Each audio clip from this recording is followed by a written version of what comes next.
भूपेश बघेल का इस आरोप पर महादेव ऐप पर बैन क्यों नहीं लगाया? प्रधानमंत्री नरेंद्र मोदी को इस मामले में जवाब देना चाहिए, उन्होंने पूछा। और उन्होंने ये भी कहा कि उन्हें ये बताना चाहिए कि महादेव ऐप वालों से आपकी डील क्या हुई है।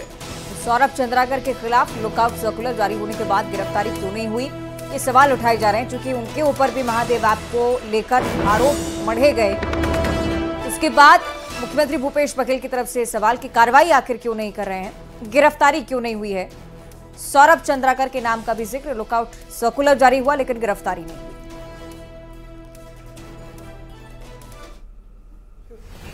संपर्क है और संपर्क है तो उसको गिरफ्तार क्यों नहीं करते? जो सोनी है, वो सौरभ चंद्राकर है, रवि उत्पल है, इसकी गिरफ्तारी क्यों नहीं हो रही है? और महादेव बंद क्यों नहीं हो रहा है? लगातार चल रहा है। इसका मतलब ये है कि आपके संबंध है प्रधानमंत्री जी, आपके पार्टी के लोगों के संबंध है और आपके लोगों के द्वारा लेन देन हुआ है, इस कारण से उनके खिलाफ कार्रवाई नहीं हो रही है, मेरा सीधा आरोप। और वहीं छत्तीसगढ़ के डिप्टी सीएम टीएस सिंहदेव ने भी ईडी के सीएम पर दिए गए बयान पर जवाब दिया। कहा कि जब से चुनाव की तैयारी चल रही है तभी से ये सब शुरू हुआ है। जैसे कि उम्मीद थी ईडी ऐसा कोई कदम उठाएगी जिससे कांग्रेस को नुकसान हो, अब भूपेश बघेल की छवि धूमिल करने के लिए दूसरी कहानी गढ़ी जा रही है। साथ ही उन्होंने पूछा कि क्या इसमें कोई सच्चाई है, ये कदम आलोचना के योग्य है। और टीएस सिंहदेव ने भी भूपेश बघेल के बचाव में ईडी के खिलाफ बयान दिया। आप फिर आरोप लगा रहे हैं, कौन आरोप लगा रहे हैं?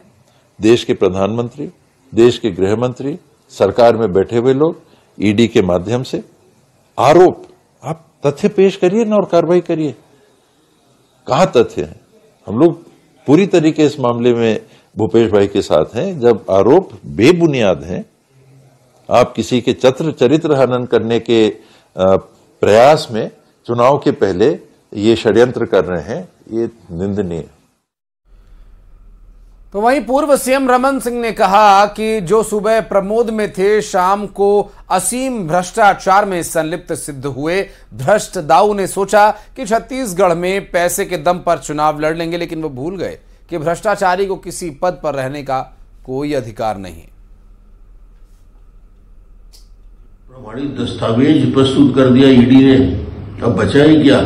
किसी राज्य के मुख्यमंत्री के लिए इससे ज्यादा शर्मनाक बात और क्या हो सकती है कि प्रमाण के सहित दस्तावेज में 508 करोड़ लेना बताया गया है और असीम दास की गिरफ्तारी होती है, 5 करोड़ 7 लाख रुपए उसके जब्त होते हैं, वो नाम बताता है और वहां तक पहुंच होती है। तो अब तो मामला बिल्कुल सामने आ गया, स्पष्ट हो गया। तो ये निश्चित रूप से किसी व्यक्ति के ऊपर इतना बड़ा आरोप लगे तो उसे उस पद में रहने का अधिकार नहीं बचता।